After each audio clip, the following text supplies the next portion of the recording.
Hey, what's going on everybody? Welcome back to another video. Today I'm going to be talking about Silent Night, Deadly Night 3, Better Watch Out. So, I mentioned this in my review of the first Silent Night, Deadly Night. I have seen Silent Night, Deadly Night 3 one time before, and the first time I watched it, I was not a fan, and after rewatching it, I'm still not a fan. Yeah, this movie is just it's not really my thing. I think it's very bland, very boring, and it does not stack up to the first two films in the franchise. So there you go. But anyways, now I'm gonna jump into a little plot summary. So the movie centers around this girl. Her name is Laura, and she's blind, and she has these psychic abilities, and she's involved in this experiment with Ricky from the previous film, and Ricky is now he's in a coma, and the whole point of the experiment is the doctor wants to contact Ricky, with the help of this psychic girl. So, they're doing their thing, they're doing the experiment, and, Christmas is right around the corner, so Laura is, she's going to visit her grandmother, and one thing leads to another, and Ricky actually is awakened from his coma, and he's pursuing Laura for the rest of the movie. He's killing anyone who gets in his way, and yeah, he arrives at Laura's grandma's house, kills her grandma, and is pursuing Laura, her brother, and her brother's girlfriend for the rest of the film. So that is the basic plot summary. I'm jumping into dislikes first, and my first dislike is like the most egregious the most egregious thing that this film did. This is like the fatal flaw of the film. This is the biggest sin that this movie committed. But they wasted Bill Moseley. So for people who don't know, Ricky in this movie is played by Bill Moseley, who, if you're a horror fan, you know Bill Moseley. He's a straight up ledge. He was Chop Top in Texas Chainsaw Massacre 2. Otis Driftwood in Rob Zombie's Firefly trilogy. He's in countless other movies. Bill Moseley, he's a certified legend.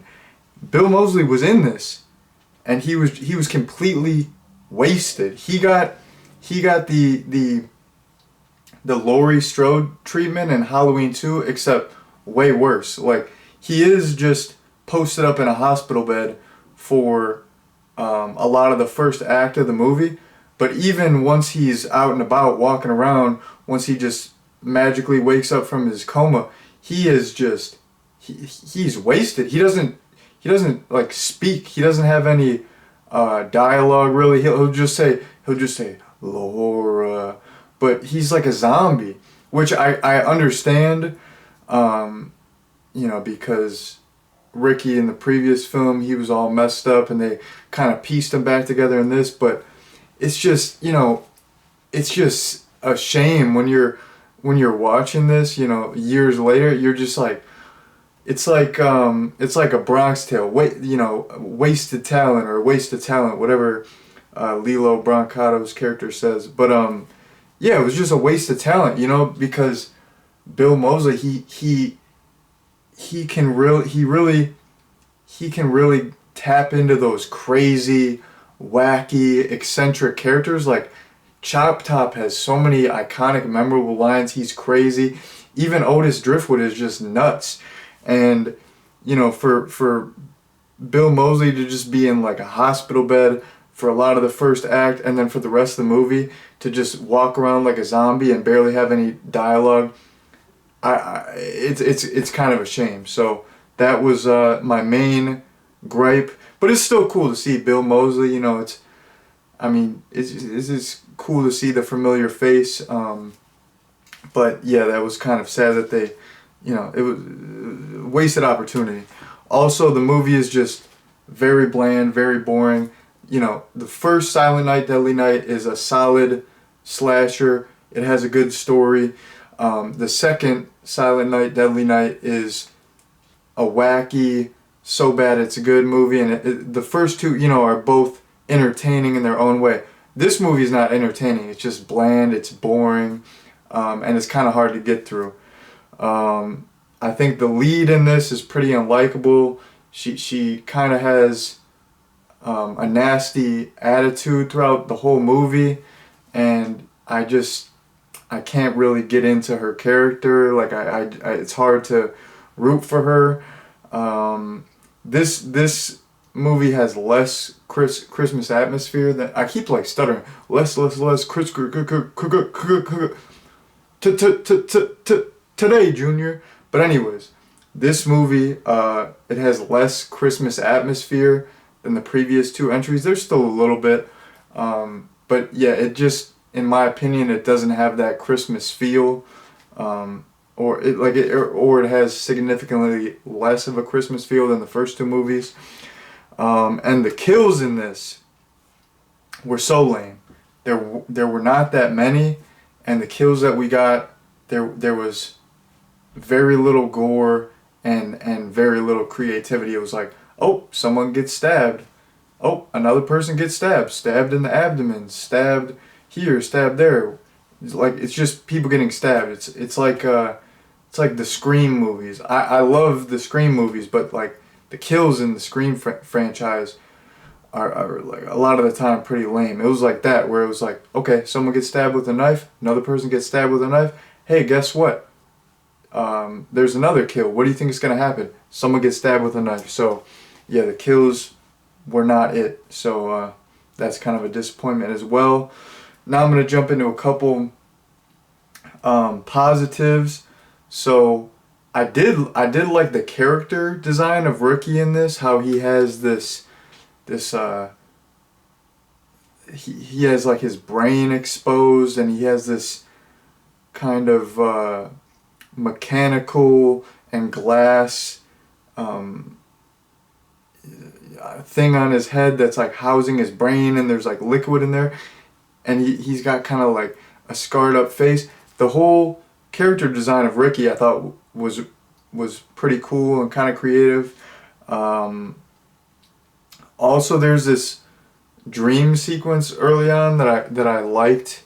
It was there was like this one instance where Ricky is in this white room, and then there's just like splattered blood all over the white walls. I thought that was like a really cool looking sequence. It was very aesthetically pleasing, so I liked that little dream sequence. And then there's this character that I liked. He was like the main police officer that was trying to track down Ricky and stop him. His name was Lieutenant Connolly. But he was cool. He was cracking jokes throughout the film, and he kind of had this smooth demeanor, and he was kind of butting heads with the doctor who was researching Ricky. So yeah, I liked Lieutenant Connolly's character. But yeah, other than that, I didn't really have any likes. And then the last thing I have written down here is Laura's brother Chris. There's this one sequence where he's in a bathtub with his girlfriend, and this fool has like the most chest hair I've ever seen in my entire life. And that's just something, like the last time I watched this, I was like, what the F is up with this chest hair? Like, homeboy looks like a werewolf status with this. Like, it looks like he got like a rug, like, and he just like stapled it to his chest. Like, I've never seen that much chest hair in my entire life. And yeah, that always like stuck in my head about this movie. It's like, oh yeah, that's the one with the guy with all the chest hair. But yeah, I don't know. I had to mention that because like, if you watch this movie, it's crazy. Like this fool, I don't even know how that's like, how that's possible. Like I kind of started to get self conscious. I was like, yo, I don't even think I have like one or two chest hairs. I'm like, this fool's got. He's got like his full chest. You couldn't even see skin. You couldn't even see one little piece of skin poking out. Like he was like, I mean, homeboy had the testosterone going on. I was kind of jealous. I was like, yo, I feel like a kind of like a soy boy right now. I'm like, I need to get my chest hair game up. You know, I need to get some Rogaine foam, like rub that junk around. I'm just joking. I'm just messing around. But yeah, I had to mention this fool's chest hair. Look up a clip of his chest hair. Don't watch the movie, but just look up that bathtub scene because there's also a nice, you know, his girlfriend in the movie. She's a beautiful young lady, and she gets, you know, she gets topless. So, you know, that's a nice little sequence. I appreciate it because you have the crazy werewolf chest hair, and you got this beautiful brunette lady is getting, you know, showing a little skin. So that's cool. But anyways, that was the last point that I wanted to address. It's very important. You got to address that.